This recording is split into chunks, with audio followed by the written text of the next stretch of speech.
Picture चालू करो बे। चलो भाई देखो अब मैं क्या करता हूँ। आलोक जी 500 एमएलएस खरीदे गए, क्या कहना चाह रहे हैं खड़गे जी? 500 एमएलएस कहां खरीद लिए बीजेपी ने? मैं तुम्हें अभी समझाता हूँ। वो देखो। आज जिस तरह से मध्य प्रदेश में भी और तमाम राज्यों के आप देखेंगे किस तरह से सरकारों को गिराया गया, तो एक 500 कहना वो काउंटिंग के ऊपर मैं नहीं जाऊंगा, लेकिन सिंबॉलिक तौर पर एक बहुत बड़ी संख्या में एमएलएस का खरीद फरोख्त हुआ और उसका पूरा जो जहां पर भी आप देखेंगे, चाहे वो कोई भी सरकार हो, वो बीजेपी नहीं गिराई और बीजेपी का मेन टारगेट कांग्रेस रही, क्योंकि कांग्रेस ही एक राष्ट्रीय स्तर पर एक ऐसी पार्टी है जो बीजेपी को टक्कर देती है। बात तो सही है। तो खड़गे जी ने जो बात कही है वो बिल्कुल सही कही है, उसमें कहीं पर भी किसी भी तरह से कोई बात गलत नहीं कही है। ठीक है आलोक जी, जो आप कह रहे हैं और खड़गे जी कह रहे हैं बीजेपी ने खरीद लिए, क्या इसमें आपने अशोक चव्हाण को भी डाला, मिलिंद देवड़ा को भी डाला, जयंत चौधरी को भी डाला, नीतीश कुमार को भी डाला और फिर ममता बनर्जी को भी डाला? वो भी अलग हो गई। तेरा तो गेम बजाना पड़ेगा। तमाम लोग अपनी अपनी पार्टी के लीडर्स हैं और उनके यहाँ पर नुमाइंदे बैठे हुए हैं, वो बेहतर बता सकते हैं। ठीक है समरिया। और चंडीगढ़ में तो जो हुआ है वो तो पूरा सुप्रीम कोर्ट जब चिल्ला के कह रहे हैं कि भाई पूरी तरह से लोकतंत्र की हत्या हो रही है, उसके बाद भी क्या बचता है? लवणे न भोजन। जेडीयू तो छोड़ के चली गई।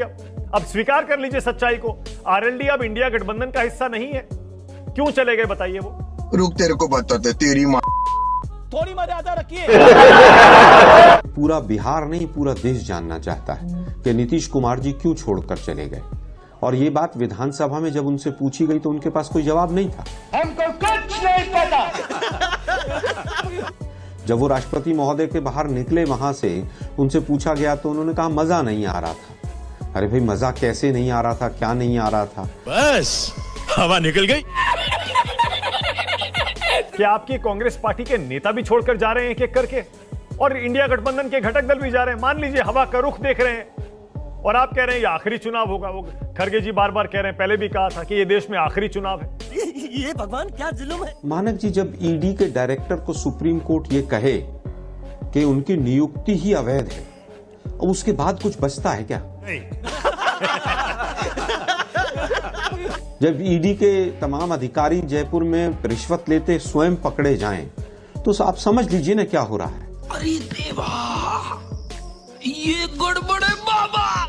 और आज का इलेक्टोरल बॉन्ड्स का जो मामला है वो तो सीधा सीधा बता रहा है कि किस तरह से कहां से पैसा आ रहा है, कौन कंपनियां पैसा दे रही हैं, वो भी अब इनको उजागर करना पड़ेगा। झूठ है। इलेक्टोरल बॉन्ड से किस पार्टी को पैसा मिला वो तो सबका खुलेगा। फिर हम तो कह रहे हैं ना, सबका ओपन करो। 95% अकेली भाजपा इलेक्टोरल बॉन्ड्स का पैसा लेकर बैठ गई।